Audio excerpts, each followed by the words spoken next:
안녕하세요. 아파티니 논문입니다. 케모 레디오 세라피와 병용했는데요. 화학 방사선 치료와 함께한 겁니다. 케모 레디오 세라피는 두 가지 치료가 합쳐져 있는 건데요. 케모세라피와 레디오 세라피를 함께 사용합니다. 그러니까 해당 논문은 사실상 세 가지 치료를 동시에 한 겁니다. 먼저 사이토톡식 드러그를 쓰고요. 암을 죽이는 독성 약물이죠. 그리고 엑스레이와 같은 방사선을 쪼입니다. 둘 다 암세포를 공격해서 죽이는 것이죠. 그러니까 케모 레디오 세라피는 수류탄을 던지고 레이저를 쏴서 직접 캔서셀을 공격하는 치료 방법입니다. 이러한 치료법은 most common treatment라고 하는데요. 암이 퍼지지 않을 경우에 말이죠. 암이 퍼지면 항암제를 먹어야 할 텐데 국부적으로만 존재한다면 레이저를 쏴서 태우면 되겠죠. 그리고 케모세라피로 많이 쓰는 약은 우리가 저번에 공부한 적 있는 플루오로우라실입니다. 1세대 독성 항암제죠. 그리고 플루오로우라실을 안 쓴다면 대신해서 카페시타빈을 사용할 수도 있습니다. 카페시타빈은 경구용이기 때문에 굉장히 간편합니다. 아파트니까 카페시타빈을 복용한다면 환자는 정말 편하겠죠. 알약 2개를 물과 함께 삼키면 됩니다. 감기약 먹듯이 먹으면 됩니다. 카페시타빈은 제품명이 젤로다입니다. 브랜드 네임이죠. 2019년도에도 세포독성 항암제는 임상시험이 진행되고 개발되는 모습을 볼 수 있습니다.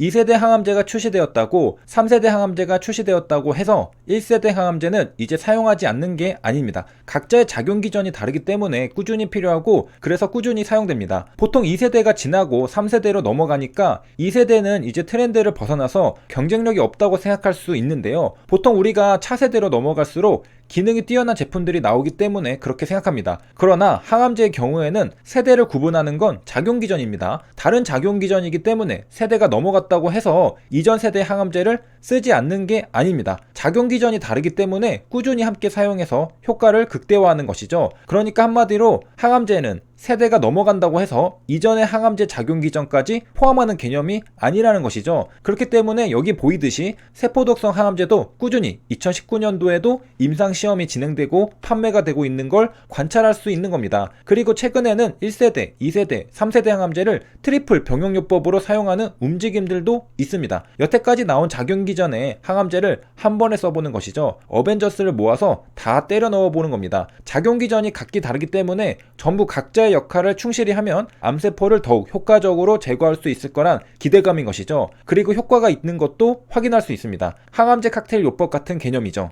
에이즈 표준 치료법이 바로 칵테일 요법인데요. 항바이러스 제제를 3가지 섞어서 사용하는 겁니다. 하나만 쓰는 게 아니라 효과가 있을 법한 약물들을 여러 가지 함께 사용하는 것이죠. 효과가 있습니다. 이와 비슷하게 항암제도 최근에는 여러 가지 약물들을 한데 섞어서 사용합니다. 예전에는 이런 게 힘들었습니다. 왜? 출시된 항암제가 몇 개 없었기 때문이죠. 하지만 최근에는 점점 많은 항암제들이 출시되면서 이제 항암제 풀이 넓어졌으므로 같이 쓰면 좋은 신약들을 섞어서 사용하기 좋아졌습니다. 이렇게 방사선 치료와 함께 플루오로우라실이나 카페시타빈을 복용하는 치료법이 케모 레디오 세라피입니다. 여기에다가 아파티니까지 함께 사용했다는 게 이 논문입니다.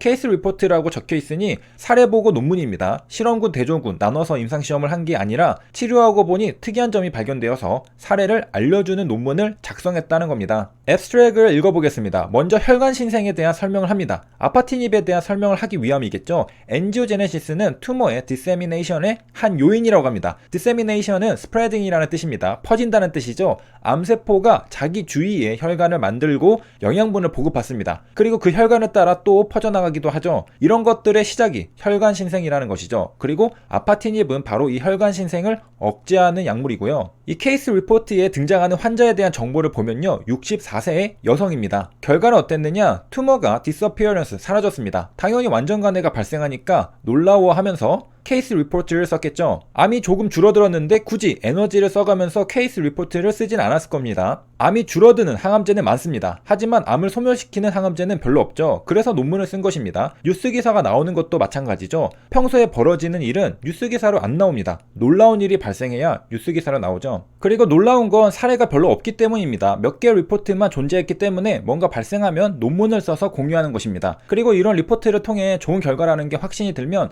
제약회사는 임상시험에 착수해서 신약 개발에 돌입하겠죠. 항서제약이나 HAB가 말이죠. 적응증은 무엇이냐? subglalec이라고 하는데요. 그림을 보면 여기에 subglalec이라고 적혀있죠. 여기에 생긴 암이라고 보면 됩니다. 그럼 이제 부작용은 어땠을까요? 아파티닙의 최장점이 발휘되는 순간입니다. 오직 마일드한 부작용만 관찰되었다고 합니다. 루코페니아라고 하는데요. 루코페니아는 백혈구 감소증을 말합니다. 보통 백혈구 감소증이라고 하면 호중구 감소증이라고 생각하면 됩니다. 왜? 호중구가 백혈구에서 차지하는 숫자가 가장 크기 때문입니다. 호중구는 적군이 쳐들어왔을 때 싸우는 첫 번째 방어선입니다. 선천 면역이라는 걸 알 수 있죠. 호중구가 감소한다는 건 면역력이 떨어졌다는 의미가 됩니다. 항암 치료를 하면 항암제 독성으로 인해서 호중구가 감소할 수 있죠. 그러면 환자는 감염에 취약해지게 되는 겁니다. 참고로 호중구는 과립구입니다. 백혈구의 50%에서 70%를 차지하죠. 왜 호중구가 감소하는 걸까요? 그건 바로 항암제가 피를 생산하는 골수에 영향을 미치기 때문입니다. 그래서 호중구를 비롯한 백혈구들이 생산이 잘 안 되거나 파괴되는 것입니다. 일시적으로 영향을 미치는 것이기 때문에 항암 치료가 끝나면 면역 체계는 회복되면서 다시 백혈구의 양은 증가하게 됩니다. 항암 치료를 받게 되면 백혈구의 숫자가 감소하기 때문에 감염에 취약해집니다. 그래서 곰팡이가 함유된 치즈를 먹으면 안 되겠습니다. 유산균이 들어있는 음식도 피해야 하죠. 그리고 외부 감염을 조심해야 합니다. 외출하고 돌아오면 손을 씻어야 하죠. 코로나 시기에 하는 위생수칙을 따라야 하는 것이죠. 감염을 막기 위해서죠. 호중구는 백혈구의 50에서 70%를 차지하는데요. 과립구 중에서는 무려 95%를 차지한다고 합니다. 그냥 과립구라고 하면 호중구를 생각하면 되겠습니다. 사례를 보겠습니다. 호중구 수치가 500 미만이면 위험하다고 하는데요. 사례의 환자는 180으로 내려갔습니다.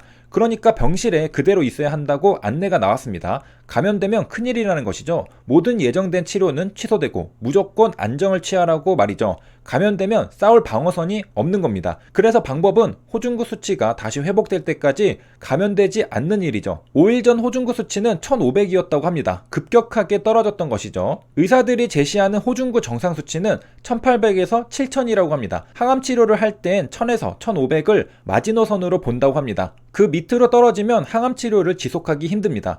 그리고 보통 항암제 주사를 맞고 나면 7에서 10일 뒤에는 호중구 수치가 최저치를 기록한다고 합니다. 호중구 수치가 감소하면 감염 문제 말고도 어떤 문제가 있을까요? 그건 바로 항암 스케줄이 밀리게 됩니다. 호중구 수치가 낮다면 치료를 계속할 수가 없는 것이죠. 이런 관점에서 아파티닙의 낮은 부작용은 굉장히 치료에 도움을 줍니다.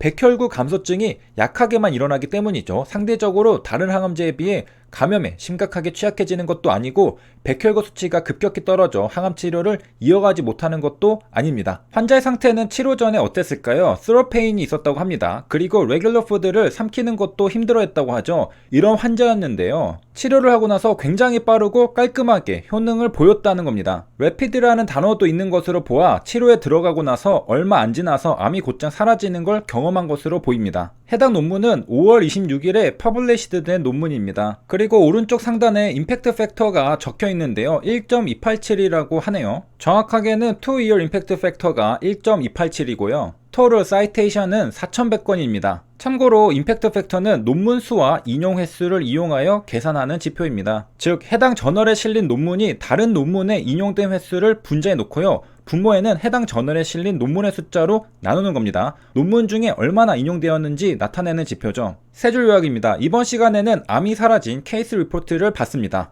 목에 통증도 있고 음식을 삼키기도 힘든 64세의 여성이었습니다. 빠르고 깔끔하게 암이 사라졌습니다. 아파티닙의 장점은 마일드 루코페니아이고요. 호중구 정상 수치는 1800에서 7000 사이입니다. 이게 줄어들면 치료를 지속하기 힘듭니다. 아파티닙의 장점을 엿볼 수 있고요. 여기까지 시청해주셔서 감사합니다.